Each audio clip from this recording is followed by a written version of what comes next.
Hi guys, thought this was going to be the last part, but probably not because I'm running out of time. I've had to stop and make something to put my oil in to do this heat treating. So I've used this old gas bottle.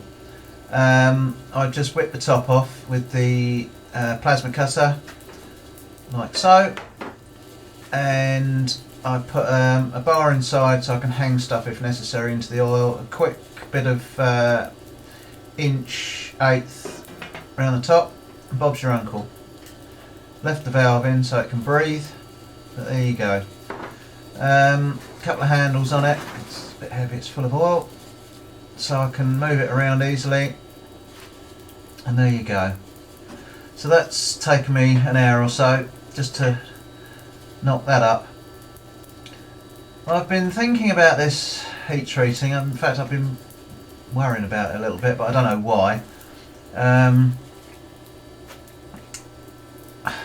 I suppose I'm worried about ruining the blade, but you know, I was doing heat treating 30 years ago. We used to forge the material, cool it out, put it back in the forge, get it to like a black heat, give it a quick dip in the oil, touch it with a file so we can see, and then watch the colours come down, bang, in the oil again, and that was it, done.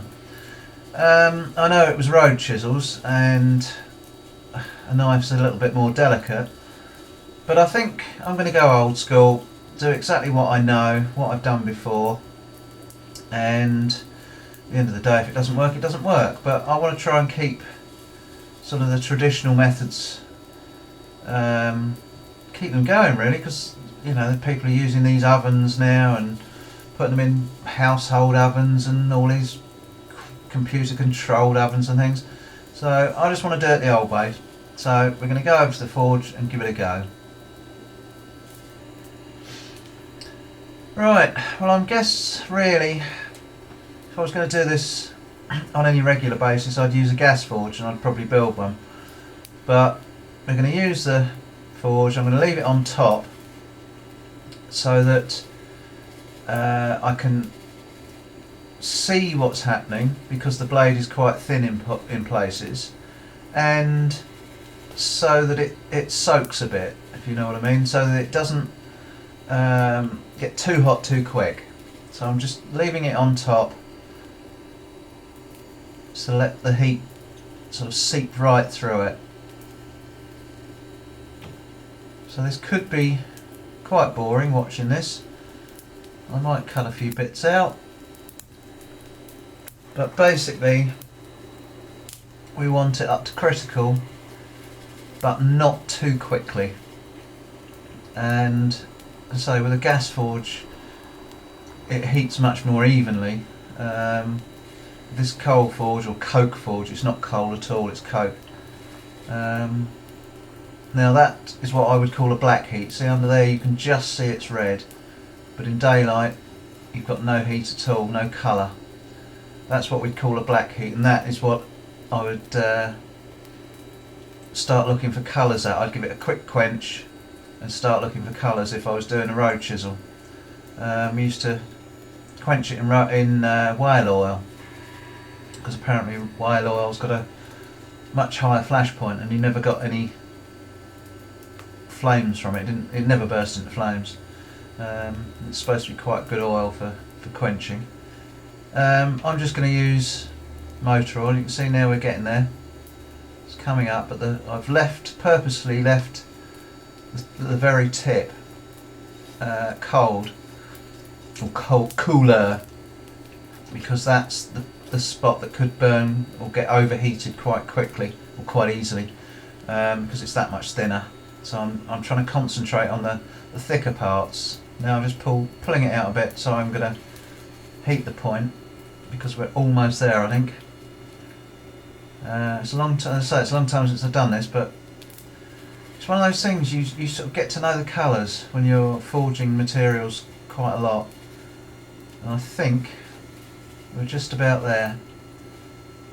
Yep, that will do me. In the oil, and you can see that's what happens using using old motor oil. Nearly took my whiskers off. Anyway, and that's another advantage of that lid. If it did burst into flames and I couldn't put it out, I could just put that lid back on it and that would cool that out. Yes, I do look stupid, but I'm bloody cold because it's freezing here today, even with this fire on. Oh yeah. Right, there you go. That's cool now. I'm just going to let it drip dry for a second and I shall wipe it off, get the worst off. Right, I've taken the worst of the oil off. Well, I've wiped it off. It's just, you can hold it, but it's still quite warm. What I'm going to do is sand off a lot of this stuff, and as you can see, it's here, that's nice and hard. That really is nice and hard. So I'm going to sand off this scale, I suppose. It's not really scale, it's sort of stain. And then we're going to, this is where we're going to go slightly different from old school. I'm going to heat it with a torch along the back here, right along the back, and watch the colours slowly come down, and then when it gets to the critical point we go bang in the oil. Right, so I've cleaned it up a bit, so you can see now it's a little bit shinier, and I can't find the regulator for my gas torch, so I'm having to use this, my propane and a propane oxygen torch, where I've got it turned right down low. And so I was just going to use a little propane torch, but this should do the job. I'm going to concentrate on the thicker parts, and hopefully, because obviously this isn't going to be as accurate as doing it in like an oven, because it's getting heated from different places at different times, but this is sort of how I used to do it, and there's no reason why it can't be done. Let it soak every so often, let the heat that's in it spread out, because it does take a few minutes to spread out. As you can see now, I don't know if you can see it, they're just starting to go a little bit golden towards that tip, so I'm going to concentrate more up here and on the thicker parts for a little while. So I don't want that tip to change colour too much more before the rest of it does. And now you can see at the back here we're starting to get browns and blues and purples. So there's a bit more heat up here, and now you can see it really starting to change colour. In fact, I've probably put a bit too much heat on there because that's going to run quite quickly now. You can see the brown coming down towards the cutting edge, which is what I'm looking for. Just a little bit more up towards the top here, up towards the point. And now you can see in the middle there it's gone a little bit too far with the purple, but we should be okay. Most of it's just the brown, we've just got that little purple spot in the middle, so we're going to dunk it again and see what happens. Right, I've come outside again in daylight because you can see it better. I'm hoping you'll be able to see that that has gone quite a nice golden browny colour. That's just what I was looking for. The top here is much darker, sort of almost bluey purpley black, but that line across there, from there down, is a beautiful golden browny colour, and I'm hoping that that is going to be just about spot on, and that's the way you do it old school.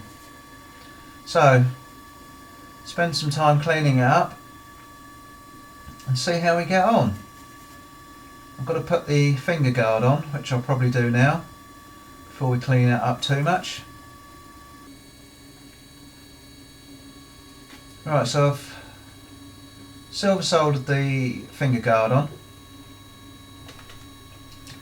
and started to clean it up, but unfortunately I think it must have been with the original cleaning up, I've left more sanding marks in it than there were originally. So back to the drawing board, lots and lots of sanding.